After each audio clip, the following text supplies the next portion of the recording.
बच्चों आज हम बात करेंगे रिकॉन्स्टिट्यूशन ऑफ पार्टनरशिप फर्म के बारे में। ये होता क्या है रिकॉन्स्टिट्यूशन? इससे पहला चैप्टर आपने पढ़ा कि कोई भी पार्टनरशिप डीड एक एग्रीमेंट से बनता है।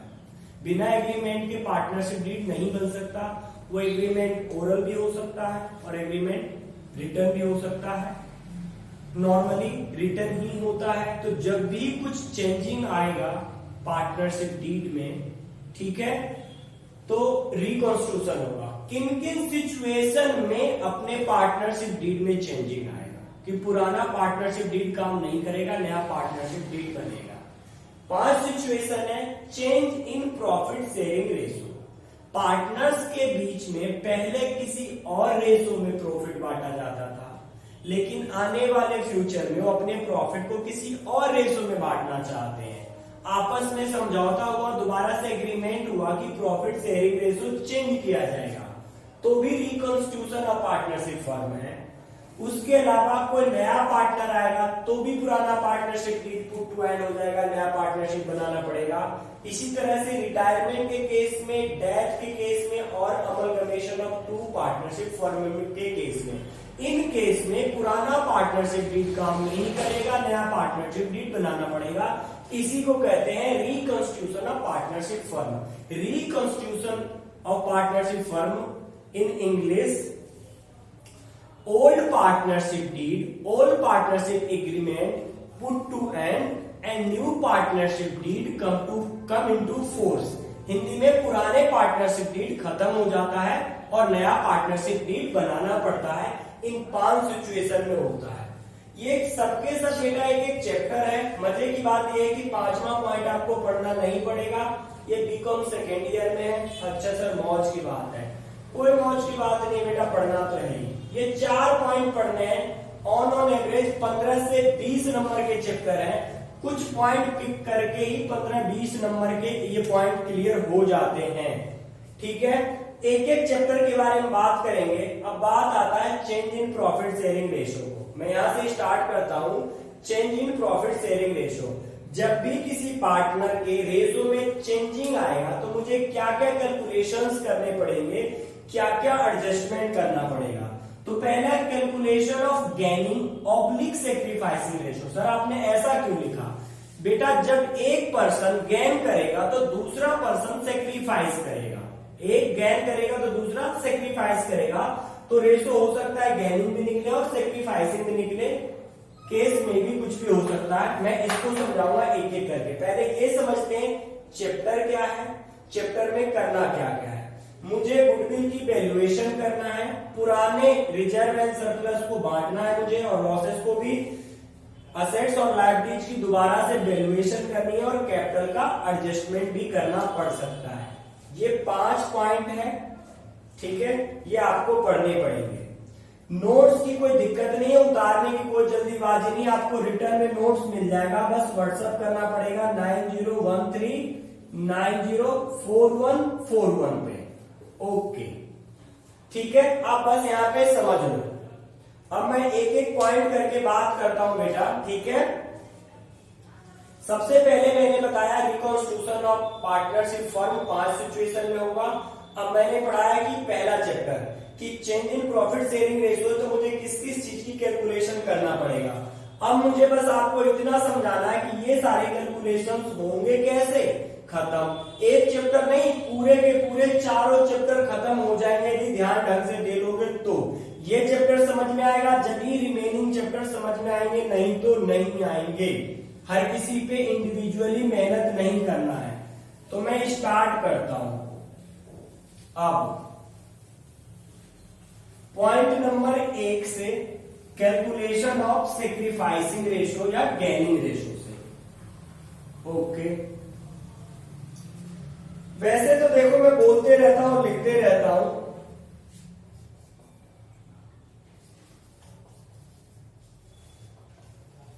Calculation of gaining ratio oblique sacrificing ratio.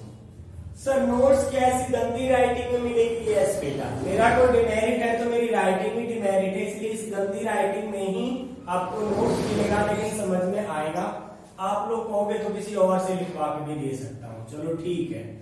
अब मैं बात करता हूं कि गेनिंग कब, सेक्रीफाइसिंग कब। सिंपल सी सोचो, गेन मतलब उसे कुछ ना कुछ मिला, और सेक्रीफाइस मतलब कुछ ना कुछ त्यागा, छोड़ा। एक पर्सन यदि गेन करेगा तो दूसरा सेक्रीफाइस करेगा। फॉर्मूला कैसे रट्टा मारेंगे सर? बिल्कुल कोई जरूरत नहीं आपको फॉर्मूला रट्टा मारने की। मान लो मैं गेनिंग रेशो निकालना चाहता हूं, मैंने गेन किया है, इसका मतलब क्या हुआ, मेरे पास अब ज्यादा है, पहले कम था। आज की डेट में, करंट में, इस सिचुएशन में मेरे पास ज्यादा है और पहले कम था। तो ज्यादा में से यदि मैं कम घटा दूं तो मुझे पता चल जाएगा कि मैंने कितना गेन किया। जस्ट फॉर एग्जाम्पल, यदि आज के डेट में आपके पास 12 रुपया था है और पहले 10 रुपया था, तो ऑफकोर्स आज आपको 2 रुपये मिले हैं। फॉर्मूला रट्टा नहीं मारना, सोचना है। इसी हिसाब से मैं गेनिंग रेशो के फॉर्मूला लिख देने वाला हूं। गेनिंग रेशो इक्वल टू, अब मेरे पास ज्यादा है, मतलब न्यू रेशो है जो मेरा ज्यादा है, पहले मेरे पास कम था, ओल्ड रेशो मेरे पास कम था, तो मेरा क्या निकल गया, गेनिंग रेशो। अब मैं जस्ट अपोजिट बात करता हूं सेक्रीफाइसिंग रेशो की। किसकी बात करता हूं? सेक्रीफाइसिंग रेशो की।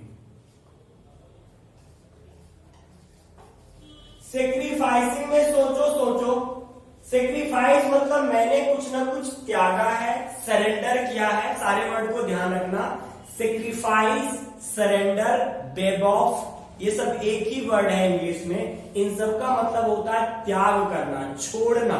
ठीक है बेटा, मैंने छोड़ा है, मतलब आज की डेट में मेरे पास कम है, पहले ज्यादा था।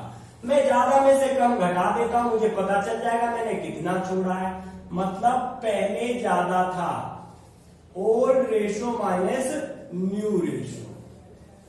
सर इतना झंझट क्यों समझाते हो, हम रट्टा मार लेंगे। Gaining ratio equal to new ratio minus old ratio, और sacrificing ratio equal to old ratio minus new ratio. Okay, I accept बेटा। लेकिन यदि बाय चांस किसी कंफ्यूजन में गलती हो गया तो एक पॉइंट की वजह से पूरा क्वेश्चन गलत हो जाएगा। इसीलिए कुछ लॉजिक भी आपके पास होना चाहिए। सिंपल सोचना है, ज्यादा में से कम घटाना है, फिर मुझे सोचना बस कि पहले ज्यादा कि अब ज्यादा। अनपढ़ को भी पता चल जाएगा गेन क्या मतलब अब ज्यादा, सेक्रीफाइस क्या मतलब पहले ज्यादा। सिंपल, फॉर्मूला तो रट्टा ही नहीं मारना जब तक मैं जिंदा हूं, मर जाने के बाद अलग बात है। ओके सर, ठीक है बेटा, ये बात समझ में आ गया। अब मैं एक एग्जांपल से आप लोग को समझाता हूं। पहले एक नोट्स आप लोग ध्यान रखोगे। इफ रिजल्ट बोले तो आपका जो आंसर आया वो नेगेटिव में आ गया। कैसे आ गया? नेगेटिव में। तो इसका मतलब समझ लो अपोजिट रेशो। क्या मतलब सर? यदि आपने गेनिंग का फॉर्मूला लगाया है और आंसर माइनस में है तो सेक्रीफाइसिंग है, और यदि आपने सेक्रीफाइसिंग का फॉर्मूला लगाया है और आंसर माइनस में है तो गेनिंग है। बहुत सिंपल सी बात है, दोबारा तिबारा जो भी बात है आप समझ लेना, ठीक है। रिजल्ट बोले तो आंसर नेगेटिव है तो अपोजिट, गेनिंग का फॉर्मूला लगाया तो सेक्रीफाइसिंग, और सेक्रीफाइसिंग का फॉर्मूला लगाया है तो गेनिंग। अब मैं एक एग्जांपल से इसे समझा देता हूं, क्योंकि आपके पास फ्रीडम है, कोई भी फॉर्मूला लगा सकते हो। मैंने नेट कर लिया है कि ए, बी एंड सी तीन पार्टनर थे, उनका रेशो था 3-2-1 का, जो पहले रेशो था। जो ओल्ड रेशो था वो था 3-2-1 का। इन्होंने in future new ratio equal रखने का फैसला किया, 1:1:1। अब आप कुछ भी फॉर्मूला लगा के आप कैलकुलेशन कर सकते हो। लेट्स से मैं गेनिंग रेशो निकाल रहा हूं। मैं क्या निकाल रहा हूं? गेनिंग रेशो, मतलब अब ज्यादा है तो new ratio minus old ratio. ठीक है, मैं ए का निकालना चाहता हूं, किसने कितना गेन किया है, सेक्रीफाइस किया है। तो न्यू रेशो है इसका 1/3, ओल्ड रेशो था इसका 3/6, 6 बेटा 3 2 5 और 1 6, इतना तो पता ही होगा। और ये 1 2 3, ठीक है सर इतना तो पता ही है, कोई बात नहीं। एलसीएम मेरा निकल जाएगा 6। सर एलसीएम 6 कैसे निकला कुछ समझ नहीं आया, नालायक ऐसे निकलेगा 3 और 6 ऐसे देके 3 से दोनों में डिवाइड हो जाएंगे, 3:6 जो बच जाते हैं उसका मल्टीप्लाई कर देते हैं, 3 × 2 = 6। मैथ बहुत कमजोर है बच्चों की, ठीक है। अच्छा जी और आगे चलते हैं। अब क्या करना होता है, नीचे से नीचे डिवाइड करना होता है, जो बच जाता है ऊपर मल्टीप्लाई करना होता है। 3 को 6 से डिवाइड करेंगे 2 बार, 2 को 1 से मल्टीप्लाई करेंगे 2, इसी तरह से इसका आ जाएगा 3।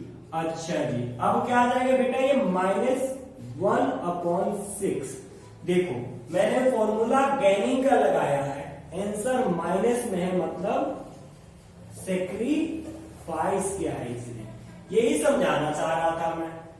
बी का निकालते हैं हम, बी का अभी है 1/3, पहले था 2/6, एलसीएम अगेन 6, 2 - 2 इसका आ गया बेटा नहीं।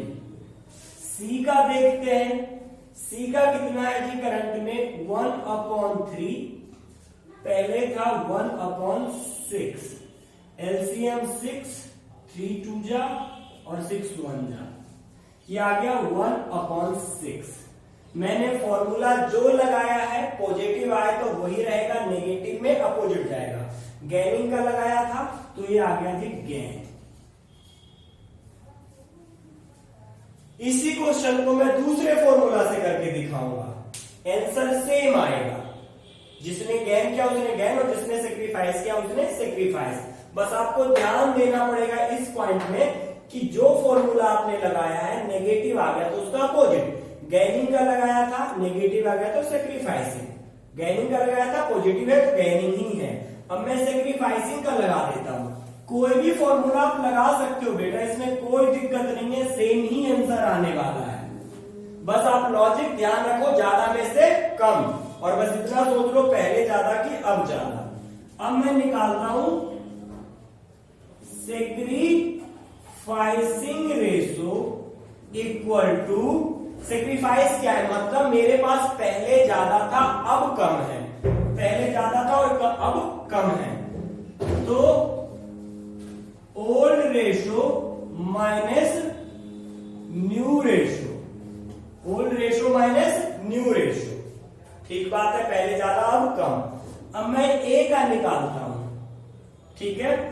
ए का बेटा पहले था 3/6, आज की डेट में है 1/3, एलसीएम एक बार समझा चुका हूं 6 आएगा, ये 3 और ये 2, 1/6 पॉजिटिव है तो जो फॉर्मूला लगाया वो सेम, सेक्रीफाइस, पहले भी सेक्रीफाइस ही आ रहा था। अब देखो बी का, बी का जी पहले कितना था 2/6 और अब के डेट में है 1/3, एलसीएम 6, 2 - 2 इसका आ जाएगा nil। सी का देखते हैं, सी का पहले था 1/6 अब है 1/3, एलसीएम 6,